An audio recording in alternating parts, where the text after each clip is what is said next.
there seems to be this question in the world of activism. Some people believe that, in order to do the work that needs to be done on the planet, we need to start with the people, with society, and how we treat each other. And so there's a lot of people who believe that we have to do that before we do anything else. And then on the other side, there's folks who are more environmentally leaning and say, no, we have to start with the earth, because if there's no earth, then there's no people, there's nothing else for us to deal with. I don't know where to begin, and I know that you both deal with both sides, and I'm wondering if you have any explanation or anything to add to that. Where should we begin, or is this even an issue? Is this a false dichotomy? Starhawk, can you begin the answer to that question? Sure. Am I on? Yeah, you're on. We can hear you well.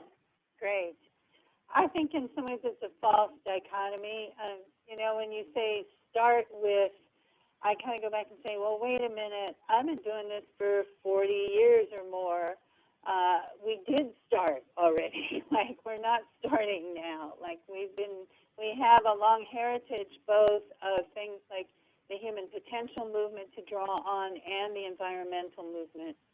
And I think we need to be working on all sides at once, because the truth is you can't really separate the people from the earth, and you can't separate the earth from the people.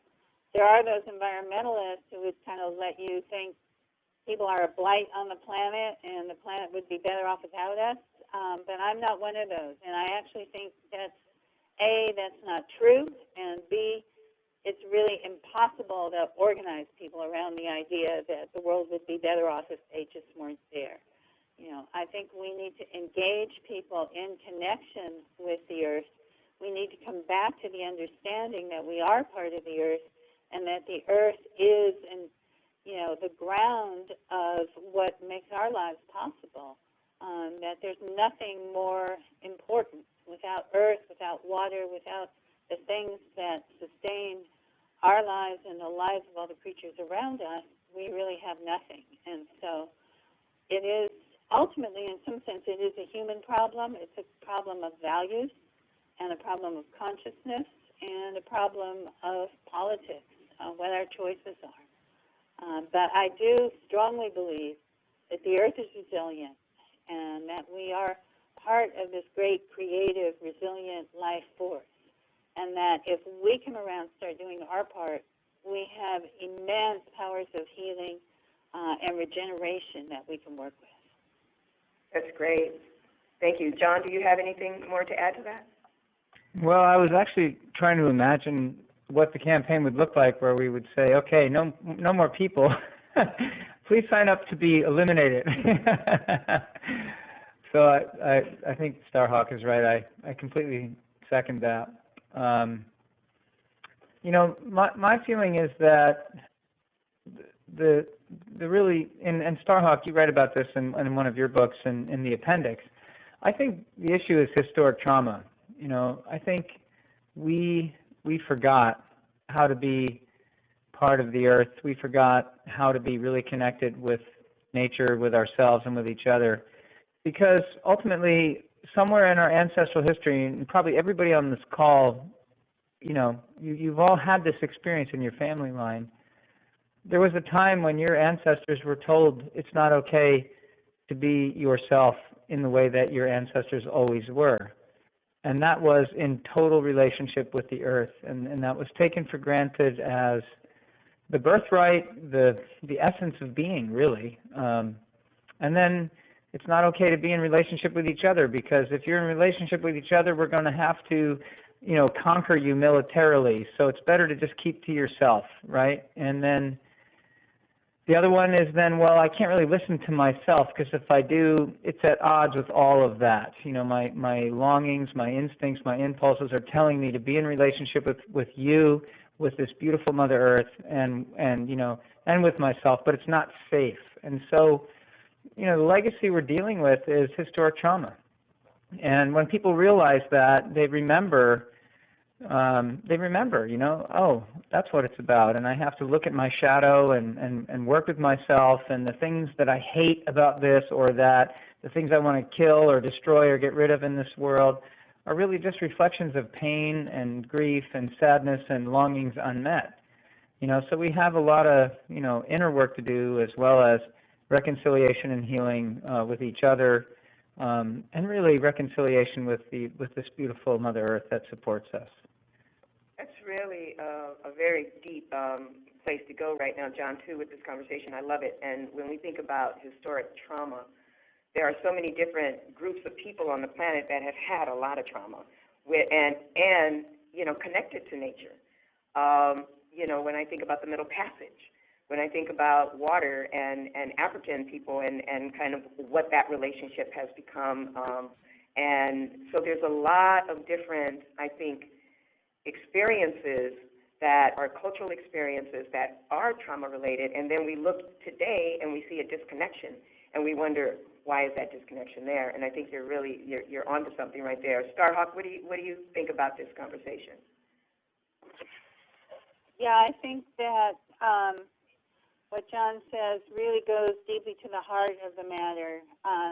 In Dreaming the Dark, I wrote about the witch persecutions in Western Europe and how they were actually a way of disconnecting people from their old peasant heritage and their own earth-based heritage, and from these ideas that were circulating around in the 16th and 17th centuries that basically said, hey, this is an animate universe. The world is alive. In many ways, it was a tremendously exciting time intellectually, but excitement often brings with it backlash, and the backlash was that we have to control all of this, because if we don't, if we actually experience the Earth as alive, then we cannot use these new technologies to cut the forest, to mine deeper than we've ever mined before, to enclose what used to be the common land and turn it into private land. Economically, many of the political issues in that time, it's interesting how close they are to issues that we have today around privatization and the commons. And that heritage, that's one of the reasons why I've always been willing to use the word witch for what I do, because I think when we reclaim that word, we have to reclaim that whole legacy of fear that was put onto what really originally meant the healers, the shapers, the shapeshifters, the person who could bend and twist your fate, the herbalist, the wise woman, to see the ways that all of those things were made scary and bad and wrong or ridiculous and impossible and unreal. If we reclaim all of that, then in some sense we can reclaim the world that's alive and that's magical and that's infused with spirit and with consciousness and with awareness of many, many different sorts. Yeah, when you're talking, I'm thinking about that thin line between reclaiming those things and yet on the other side of reclaiming it is the sense of, for a lot of people, the words witch or pagan or all of that brings about something that sounds hippie, or they don't want anything to do with it. And I think, is there a rebranding or a reclaiming? I don't know, but I would just suggest to people, if there's any word in your life, anything you immediately respond to saying, oh, that must be hippie, or that must be impossible, or whatever, to look at that a little deeper and say, well, who taught me to think that way? Right. I could go on my hippie rant, because where I live out here is full of back-to-the-land hippies, and I always tell people, hey, when you can go out, when you can build your house, when you can supply your own wood, when you can wire up your solar system, when you can run your own water system, when you can help fight fires and protect your neighbors, when you can provide the medical care that your friends and neighbors need, when you can grow food for other people, then you can put down hippies. But if you can't do any of that, then don't sneer so quickly. Okay, so let's talk about those who can't do that. Let's talk about access. So there are people who live in the concrete jungle, and that is where they live. That is where their homes are. That is their world. The concrete jungle, there's the projects, there's access, there's privilege, there's lack of access. in reading and listening to both of you and understanding how important, how vitally important it is for us to connect to nature, and those folks who have so little access to nature naturally, how does that work? I mean, I find it, again, lack of access, lack of being whole. How does one who does not have the kind of access to nature still connect? How do you do that? I actually spend a lot of time working with groups in the inner city and working with folks in the African American community in Bayview Hunters Point and working with community gardens there and providing both the access, but I think it's also some of the skills and the tools and the time and the awareness to take advantage when that access is there. I think one of the deepest depressions that has happened to our urban youth is the kind of disconnection with the natural world that makes it, hard for them to even want to go out to nature or think that there might be some value in looking at a plant. And I find that when you can break through that, it's the most wonderful thing, to see a child who might have started out saying, like, well, we ain't going to eat the shit that grew in the garden, that grew in the dirt, right? And see them, be willing to take off the gloves, because it often takes a long time before they'll even touch the dirt, and put their hands in and grow something and eat something that they grow.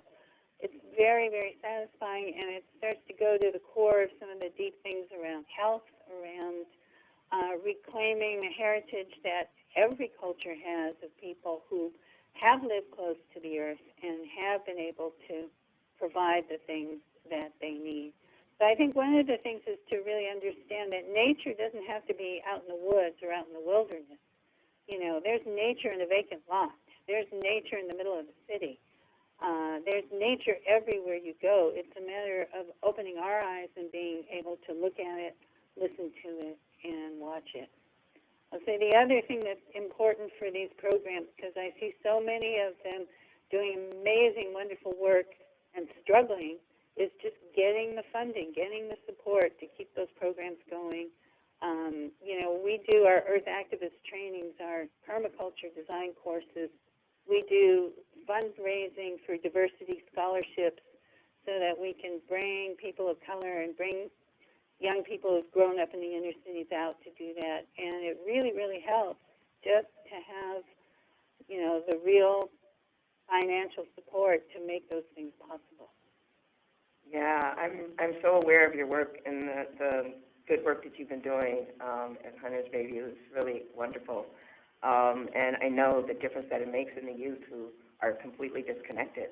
I've seen that connection happen, and there's just a spark. And when I think about youth, I think about also you, Jon.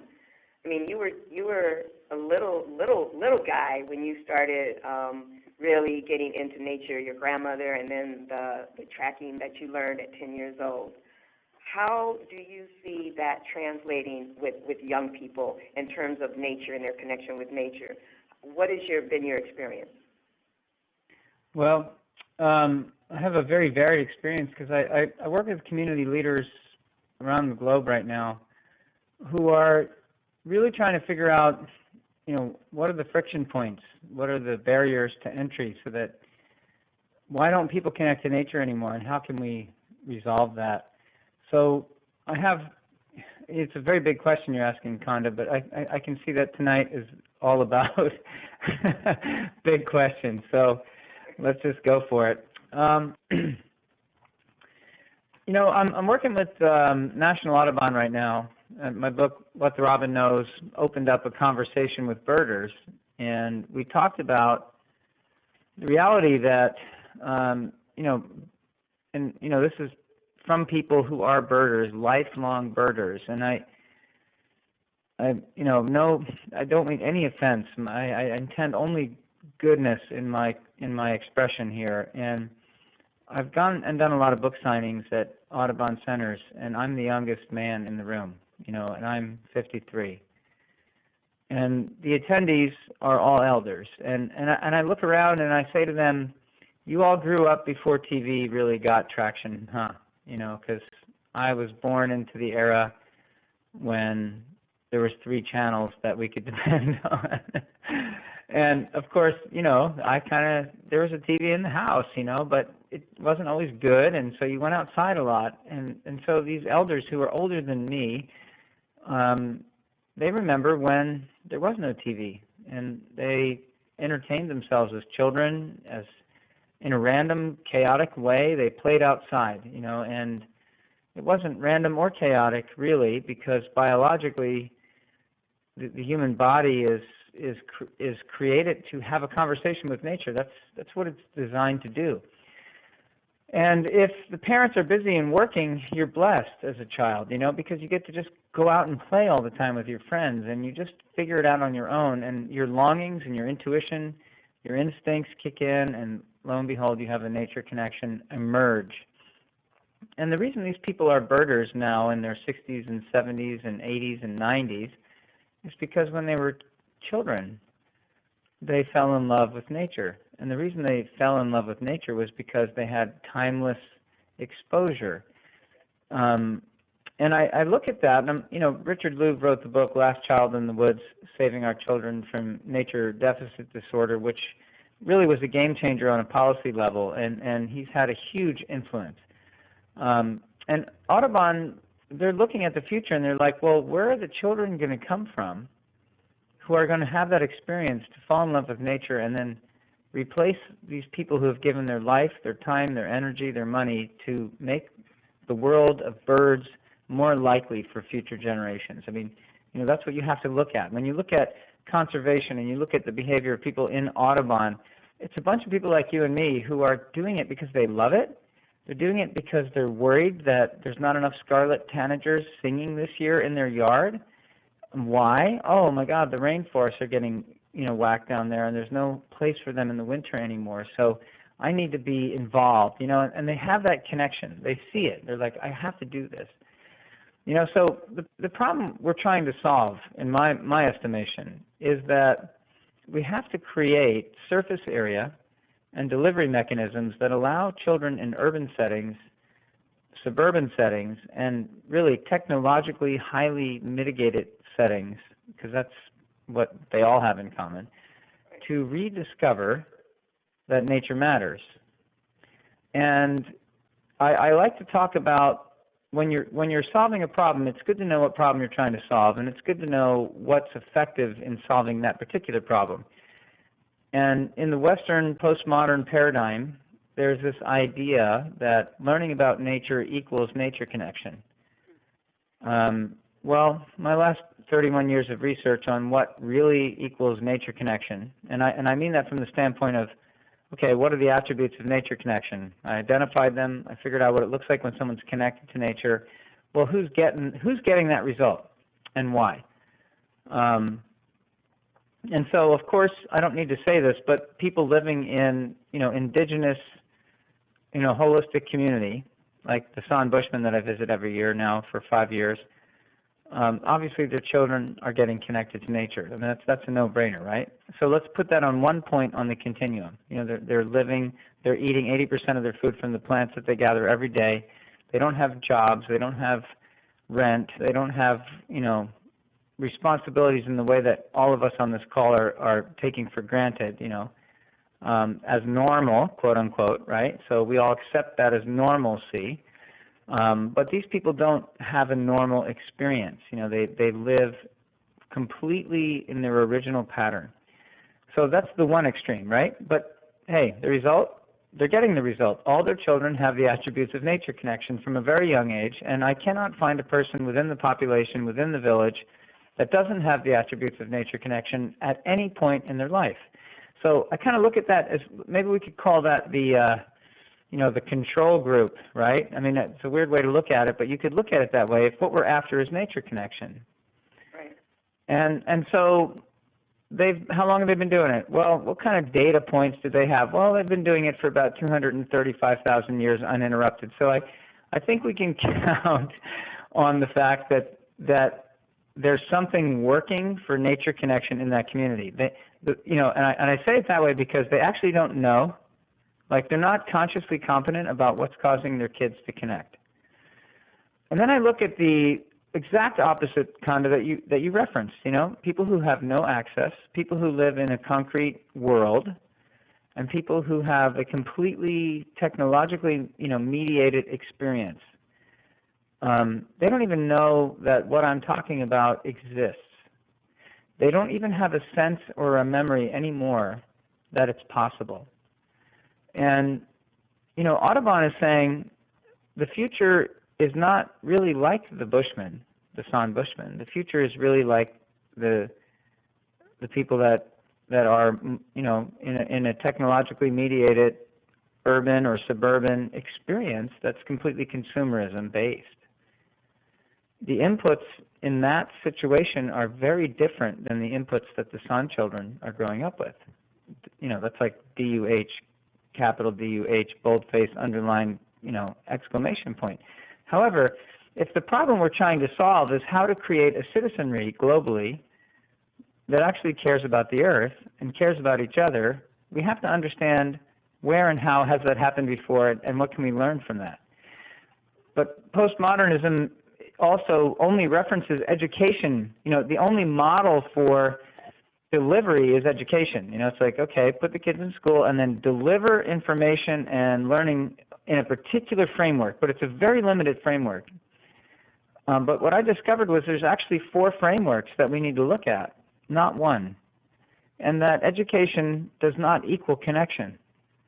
And this was one of the biggest light bulbs that went off in my 31 years of research. And about 5 years ago, I discovered this because I started to recognize that, okay, look, the Bushman children were being educated. They were being taught the name of this plant and how to use this root and how to gather it and which berries are poisonous, which ones are edible, how to follow these animals to find them, or what track is this, what track is that. And when the birds are acting that way, that means a lion is near. You better pay attention. They had some very primary education going on. And they were using education similarly to the way we do in a postmodern way. But they had 3 other delivery systems that I became aware of. And I realized that postmodernism equals the loss of those other 3. And as we rebuild our future, and we talk about regenerative systems and regenerative design, we cannot ignore the influence of our culture that we are holding and creating for the future generations. And I now know that, there's 4 ways to relate to nature. One of them is education. What kind of bird is that, or what kind of plant is that? And this is the water cycle, and this is ecology, and all that is useful. I'm not saying that's not useful, but it's not enough. Part of the picture. It's just 25% of the picture, maybe. Okay. The other one is another. So education is a multi-billion-dollar industry. It doesn't really need our help, actually. I mean, yes, there's problems with education, but in the context of the conversation we're having this evening, education is doing fine without us. The second category is why people go to nature if they don't want to know the name of the bird or the name of the plant or whatever. They go to nature because it feels good. My favorite example of this, and this is from a bunch of surveys I did, people saying, I'm so thankful for my dog. I'm like, why? And they're like, well, if it wasn't for my dog, I wouldn't ever go outside. And that dog drags me out, rain, sun, cold, or wind. And I remember, even after, I'm so resentful, it's so cold, and I put my coat on and I push it really close to my body.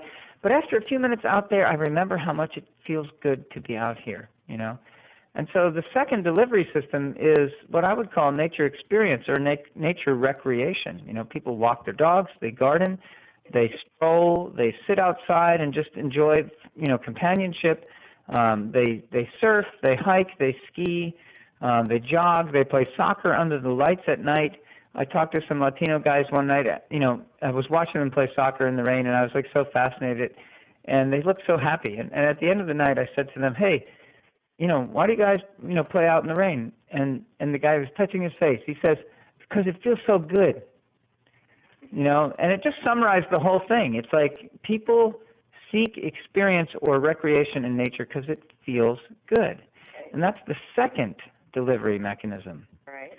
And the third one is no TV, timelessness, wander around and let your longings and instincts kick in, and then nature connection happens.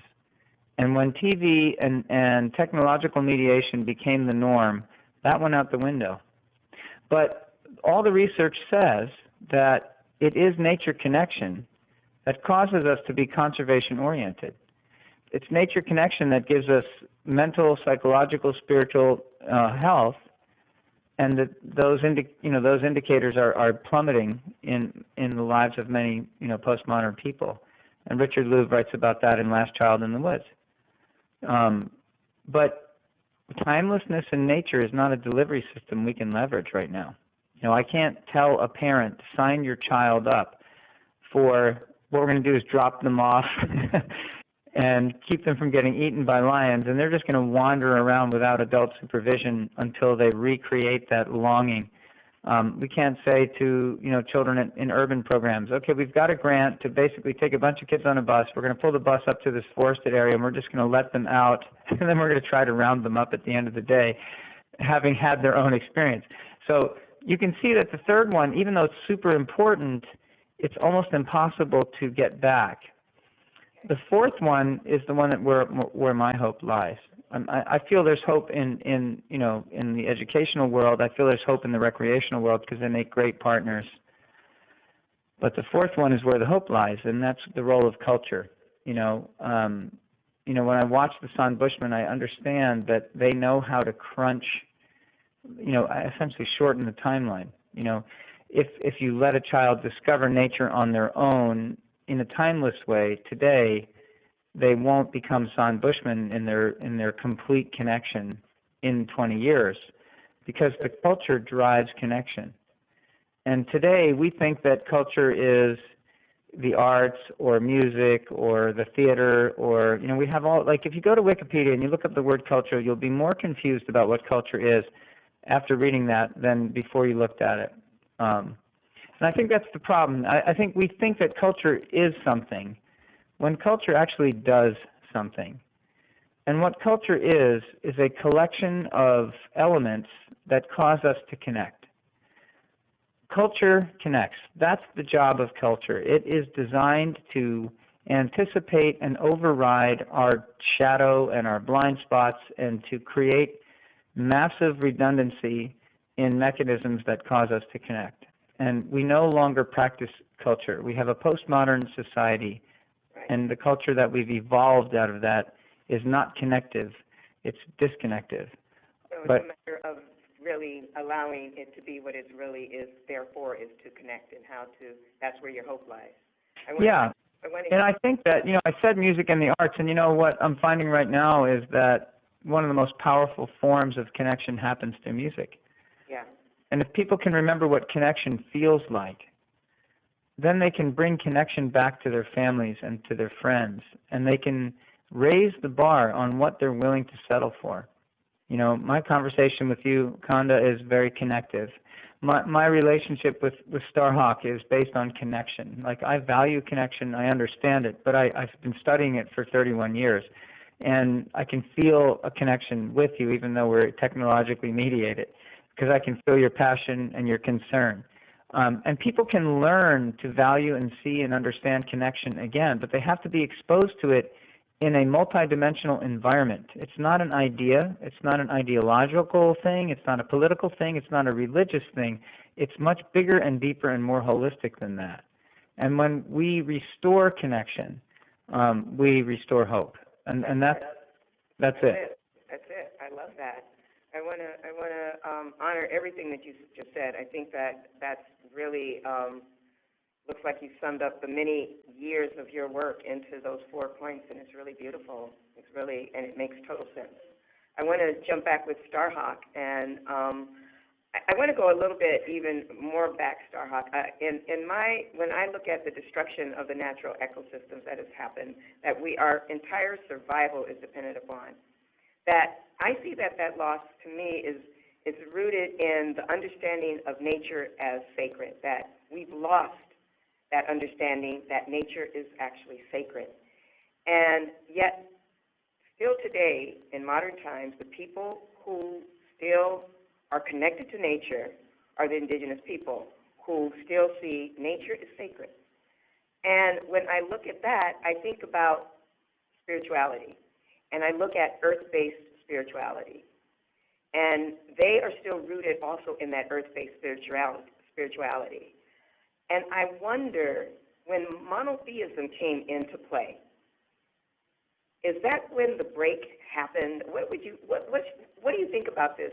That when monotheism came into play, is that when the break happened for us we got away from earth-based spirituality, and we also got away from the sacredness of nature? And you are such an earth-based, you are so known in the earth-based spirituality movement and goddess religion, and I want you to talk about that, if you will.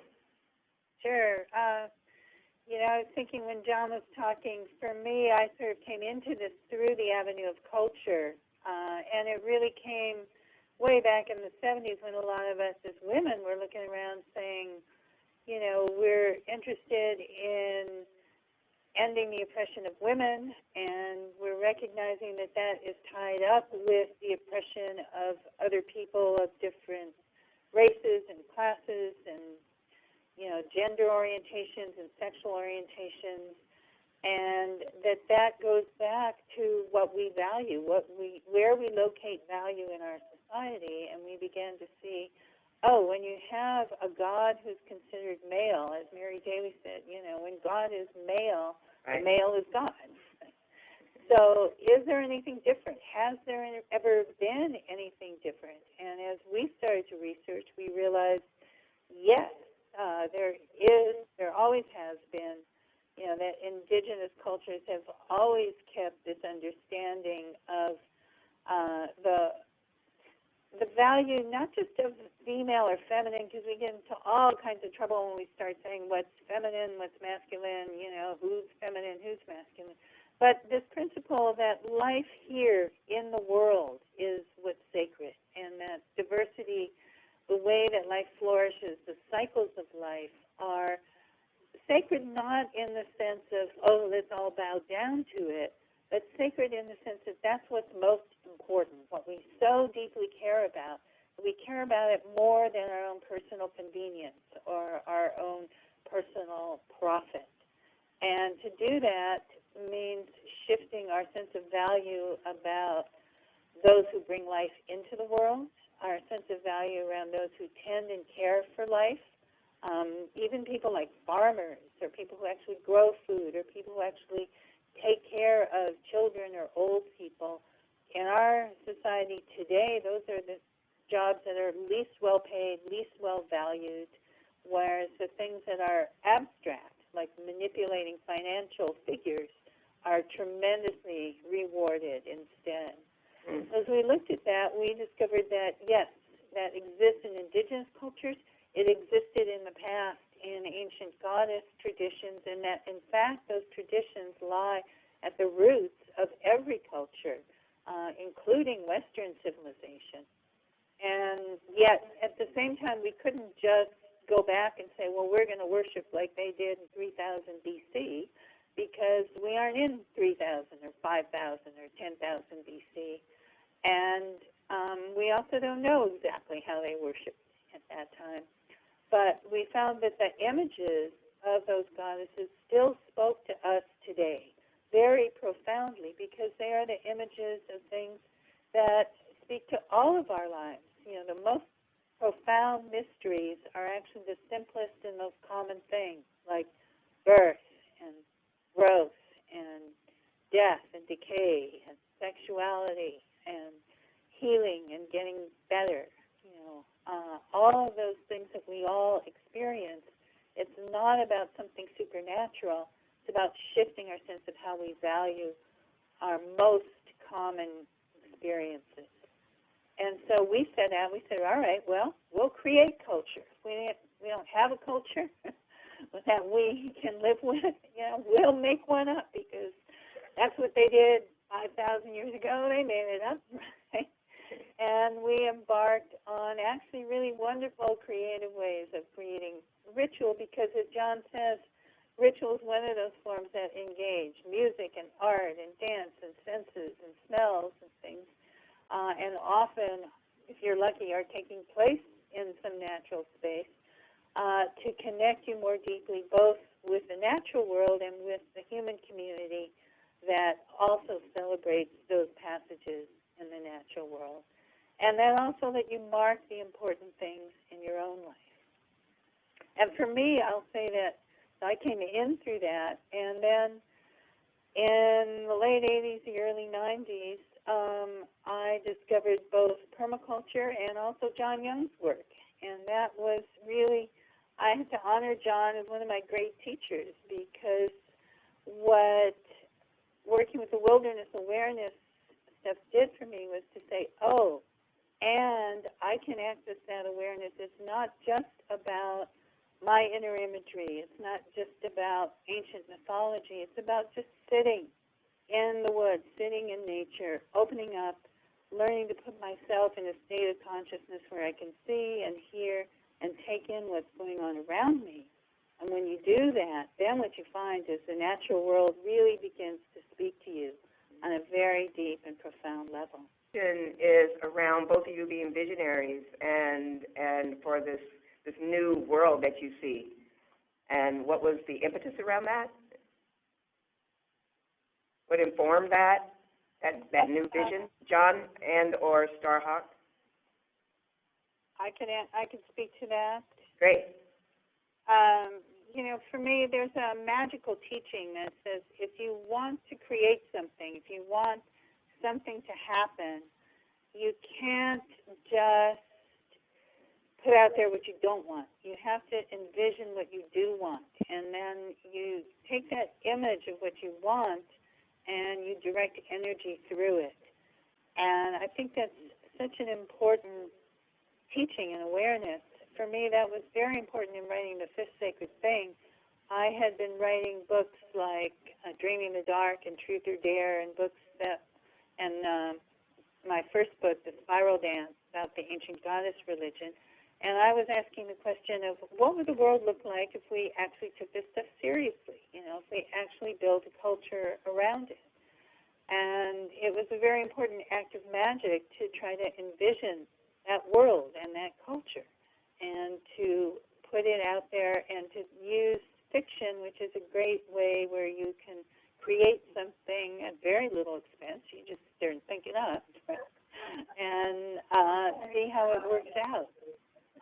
So that was part of my reason for writing that and for working the work that we've been doing now to try to bring it to the screen in some form and put it out there, because there's a million movies out there about dystopias and apocalypse, and there's almost nothing offering young people any kind of positive vision of what the future could be.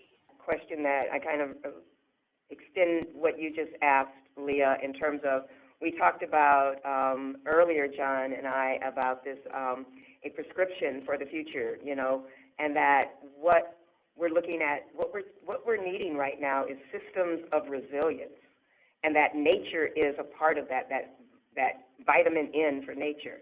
And I'm wondering if you can talk a little bit about that, Jon, the prescription of resilient systems, and nature being that ingredient, that main ingredient. Well, you're saying vitamin N. I think, again, Richard Louv, who did all his research on nature deficit disorder, arrived at the same place. And he said, okay, this is the negative side of it. What's the positive look like? What if we gave people back nature connection? What would that look like? And he basically described nature connection as vitamin N. So I'm not sure, Konda, if you were pulling from Richard's work or where that came from. Where did you get vitamin N? I know that you mentioned it when we talked earlier before, the vitamin N. You must have brought it from his work. Yes, I did. He wrote a book called The Nature Principle, and then he's actually talking about when you effectively deliver nature as a nutrient to a human being in the way that we're designed to receive it, the result of that. And the results are profound. You know, the organization I currently run, I founded Wilderness Awareness School in 1983 as my first project, and somewhere around in the middle 2000s, I was working with a researcher who does global organizational development work, and you know, he was basically saying, in the last 27 years of your work, what are the touchstones that are undeniable? You know, what are the things that are like foundation stones? And out of that grew what we call the 8 Shields organization. You know, the number 8, and then shields. And I use the word shields because I could say 8 categories, or I could say 8 curricular areas, but that would bring us into that one quadrant. You know, remember I talked about 4 quadrants of behavior and relationship. And I didn't want to use vernacular that would make us think, oh, this is just like school. Oh, okay, there's 8 chapters or 8 subjects. I used the word shield because it harkened to indigenous history. A shield has artistic meaning. It has spiritual implications. It has informational concepts. It has experiential components. So a shield is a more kind of like a hologram of possibility of relationship. And culture is ultimately based on effective, you know, facilitation of all that we need, so that we can get what we need, so we can be the best people we can be.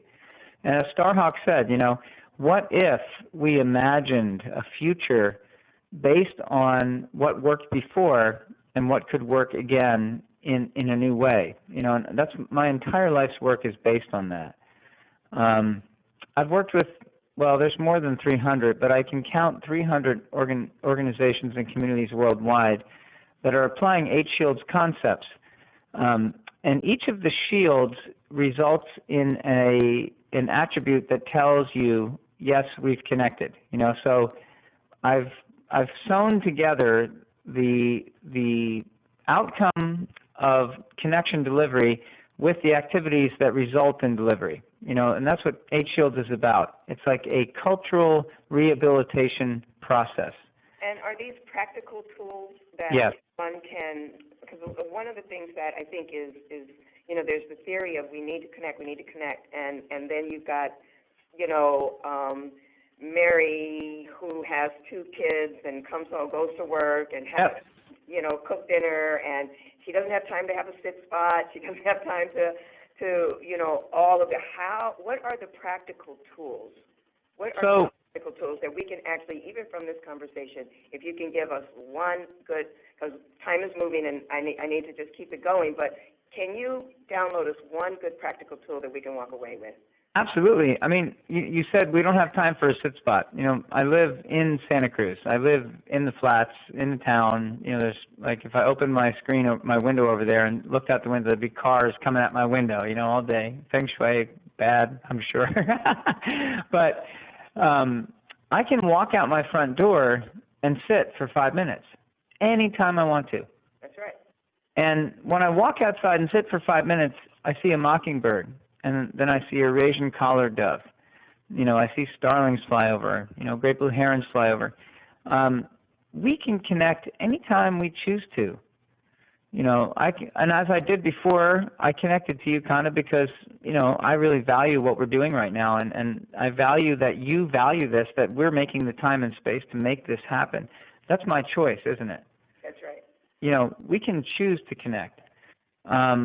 It does, however, you know, the cultural aspect, the cultural quadrant of the elements I talked about earlier, you know, the 4 possible relationships with nature, recognizes that people don't connect unless the people they look up to on a subconscious level are connecting. So if our parents connect, if our friends connect, if the cool kids, if they connect, then I'll connect. So a cultural design element based on that principle alone is surround yourself with people who love to connect. And surround your children with people who love to connect, whether it's with people or with nature. But in my life, you know, I have 6 children, and my youngest at 5 and 7, I surround them with amazing role models who love to connect not only with nature, but with people.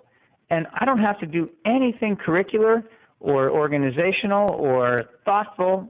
Just the sheer presence of those role models in the lives of my children causes the connection to occur. That's that fourth quadrant. Starhawk says the fifth element. I think whatever that element is, we have to understand that human behavior, human modeling, human connection is not based on ideology. It's based on connective process. And connective process, if I'm trying to get someone to learn the ABCs, I'm going to do something very different than if what I'm trying to do is have them connect with their original blueprint. Those are totally different categories.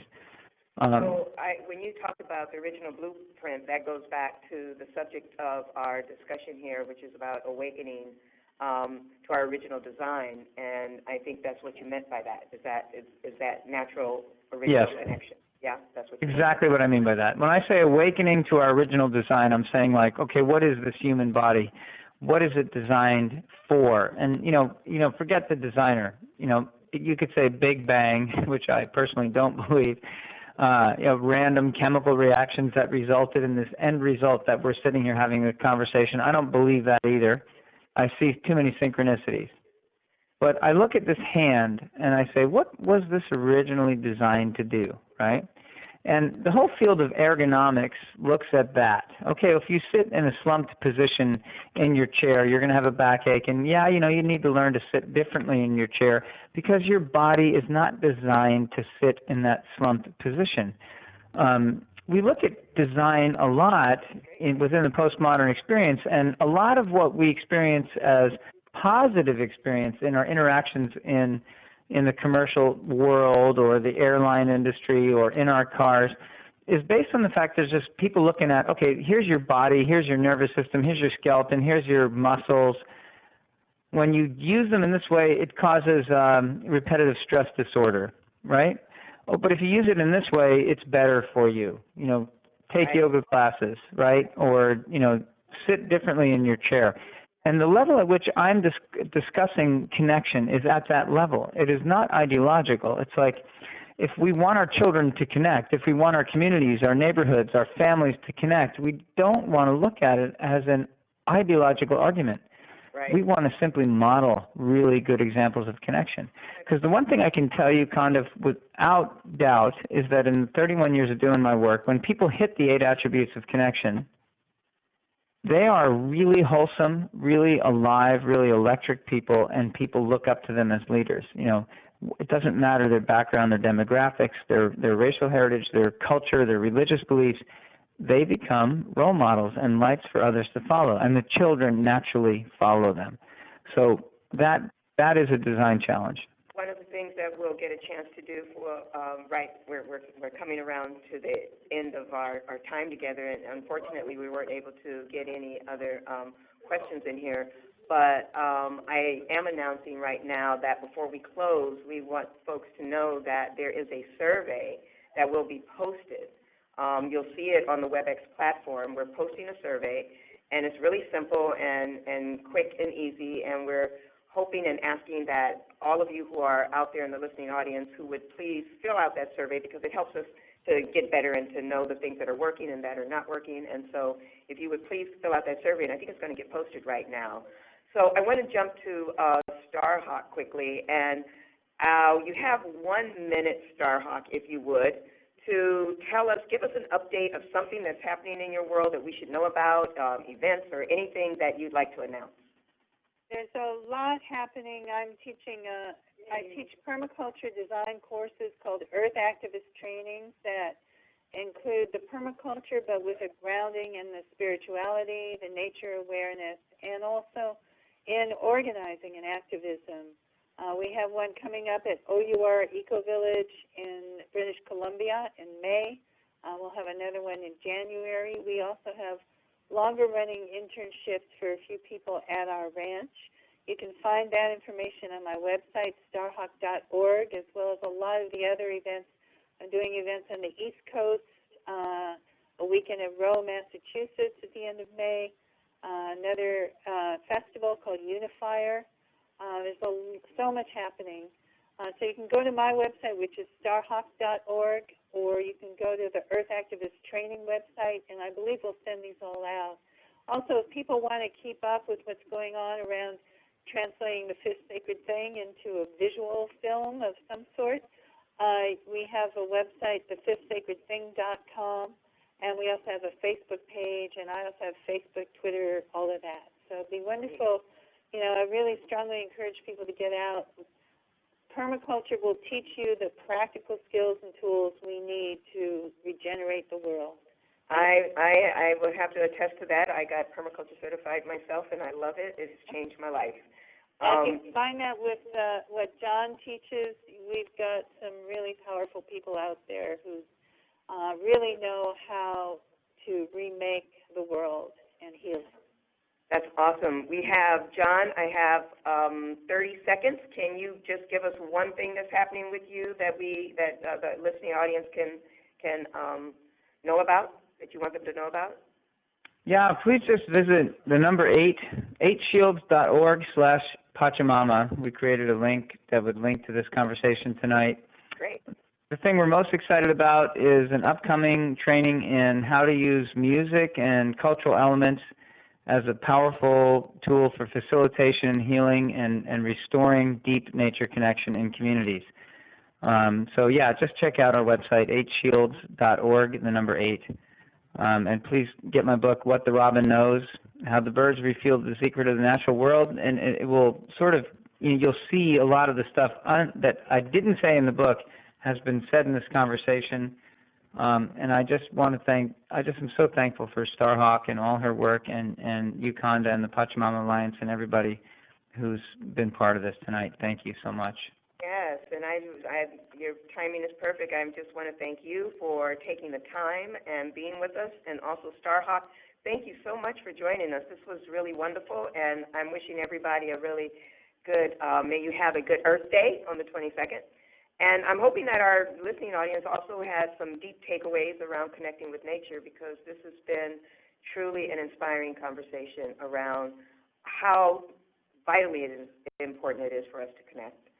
So I'm going to now, as you are still continuing to fill out the poll that's online there, I'm going to give you a couple of updates on Pachamama Alliance. We would love for you to sign up for a symposium or watch the DVD online, and that is the Awakening the Dreamer, Changing the Dream Symposium, which is really a very special event that I hope every one of you have attended, or you should attend, absolutely, in this lifetime. It's wonderful.